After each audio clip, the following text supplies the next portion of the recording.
একটা সময় আসে when your mind is full yet somehow empty.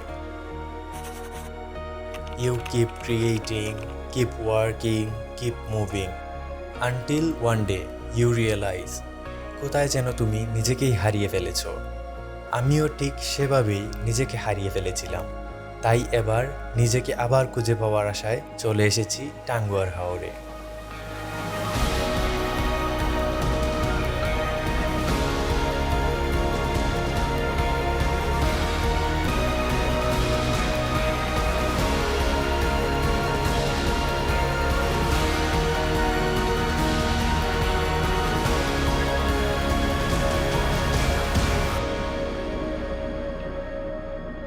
Good morning from Sunamganj.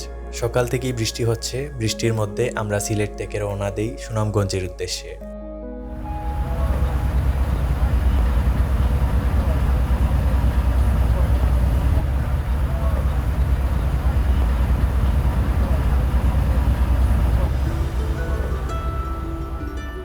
আজকে আমাদের টাঙ্গুয়ার হাওরের যাত্রা শুরু হবে এই সুনামগঞ্জের ওয়াজখালী ঘাট থেকে। অ্যান্ড আমাদের সাথে আছে লিডিং ইউনিভার্সিটি ট্যুরিস্ট ক্লাব।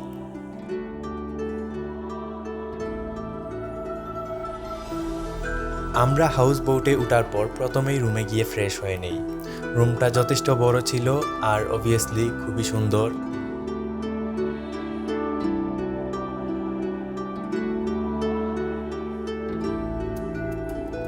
তারপর আমাদের সকালের নাস্তায় ছিল খিচুড়ি আর ডিম। সকাল 9টার দিকে শুরু হয় আমাদের জার্নি। সুরমা নদীর পথে আমাদের যাত্রা শুরু হয়।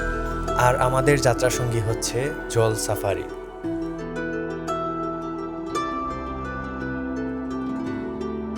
সুনামগঞ্জ থেকে টাঙ্গুয়ার হাওর পৌঁছাতে মোটামুটি পুরো দিনটাই লেগে যাবে। প্রথমে ভেবেছিলাম জার্নিটা হয়তো একটু বোরিং হবে, but it was totally the opposite.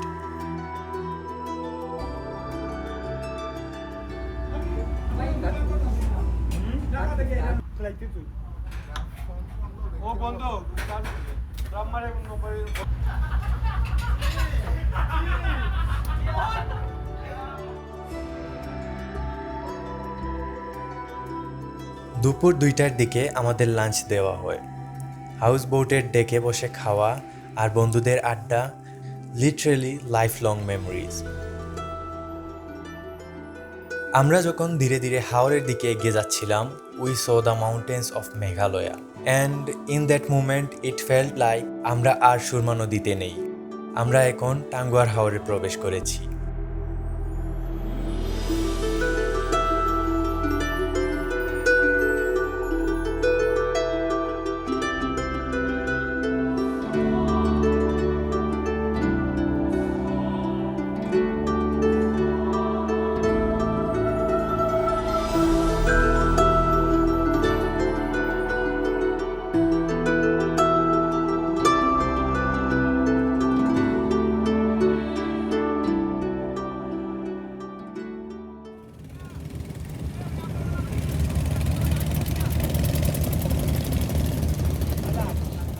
আমরা চলে এসেছি টাঙ্গুয়ার হাওরের ওয়াচ টাওয়ারে। হাউস বোট বড় হওয়ার ফলে ওয়াচ টাওয়ার পর্যন্ত যেতে পারবে না, সো আমরা একটা ছোট নৌকা নিয়ে ওয়াচ টাওয়ারের উদ্দেশ্যে রওনা দিলাম। এখানে আসার পর সবাই লাফ দিয়ে পানিতে নেমে গেল। অ্যান্ড মি সুইমিং পারি না বলে শুধু দাঁড়িয়ে দাঁড়িয়ে দেখলাম। নিজের মনকে সান্ত্বনা দেওয়ার জন্য একটু পাটা ভিজিয়ে নিলাম।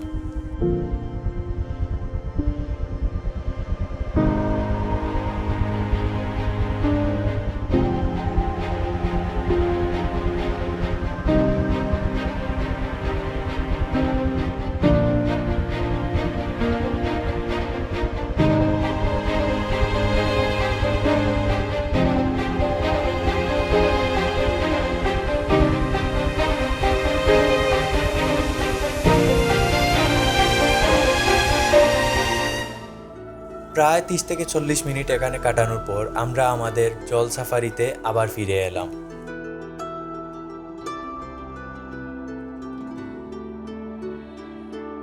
রুমগুলোতে ছিল ক্লিন ওয়াশরুম ফেসিলিটিস। ফ্রেশ হয়ে এক কাপ চা হাতে নিয়ে রুমের জানালার পাশে এসে বসলাম।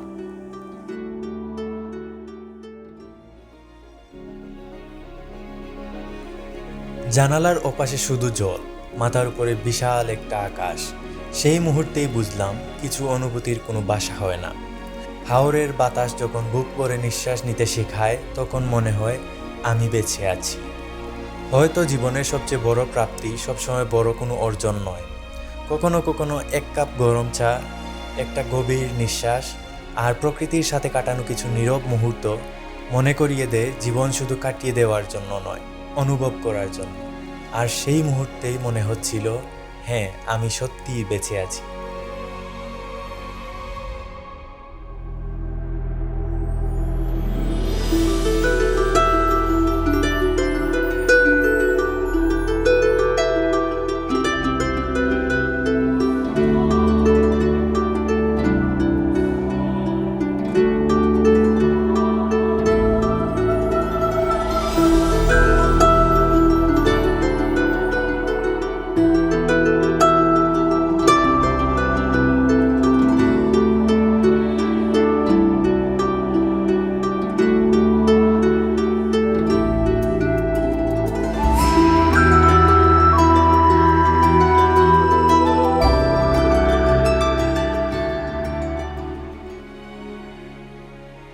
সন্ধ্যার ঠিক আগ মুহূর্তে আমরা পৌঁছে যাই টেকের ঘাট। হাউস বোট বড় হওয়ার ফলে সেটি টেকের ঘাট পর্যন্ত যেতে পারেনি। সো আমরা একটু দূরে নোঙ্গর করি এবং নীলাদ্রির দিকে যাওয়ার জন্য একটা ছোট নৌকা নেই। অ্যান্ড আনফর্চুনেটলি নীলাদ্রিতে পৌঁছাতে পৌঁছাতে আমাদের একটু দেরি হয়ে যায়, অন্ধকার নেমে আসে। রাতে বর্ডারের লাইট দেখা ছাড়া আমাদের দেখার আর কিছুই নেই।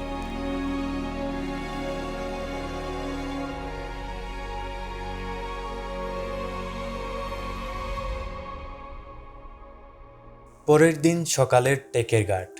That morning was enough to stop me from thinking anything else.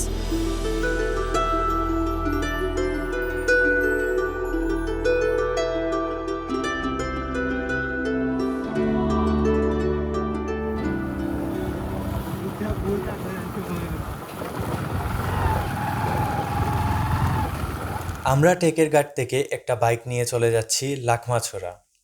Lakmachhara হচ্ছে almost like Bichanakandi, and weather was perfect. লাকমাছড়ার সামনে দাঁড়িয়েই মনে হচ্ছিল এখানে সারাদিন কাটিয়ে ফেলা যাবে। তুই আর একটু মনে থাক, উড়ে যাক তোর কবিতা মাখা চুল। এ শহরের হাজারো বোকা প্রেমিকেরা তোর ভালো চায় বলে তাই উপন্যাসের বন্যা দিয়ে মিছিল করে যায়। আমি অলস তাই পিছে পড়ে রই।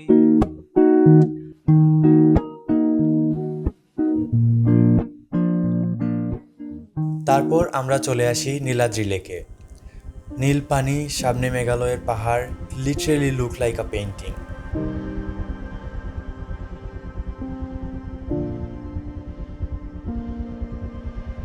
আমরা নীলাদ্রির বিপরীত পাহাড়ে গিয়েছিলাম, আর সেখান থেকে নীলাদ্রি আরও একটু বেশি সুন্দর লাগছিল। আর মেঘলা আকাশের কারণে মনে হচ্ছিল মেঘগুলো যেন সরাসরি লেকটাকেই ছুঁয়ে ফেলবে।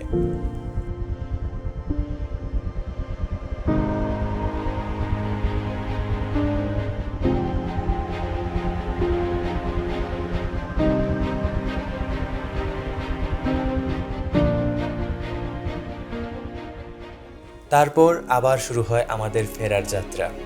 আমার কাছে মনে হচ্ছে এই যাত্রা শুরু হওয়ার আগেই যেন শেষ হয়ে যাচ্ছে। We missed some place like Jadukata nadi and Shimul Bagan, but no regrets, কারণ I know we will come back again.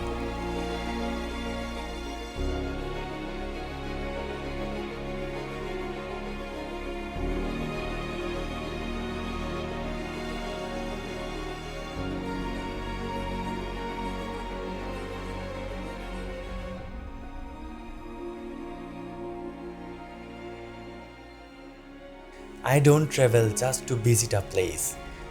I travel to experience moments that slowly change who I am. Because travel teaches you lessons that no class, no book, no lecture even can. And sometimes it takes you to a point where you can't escape yourself anymore.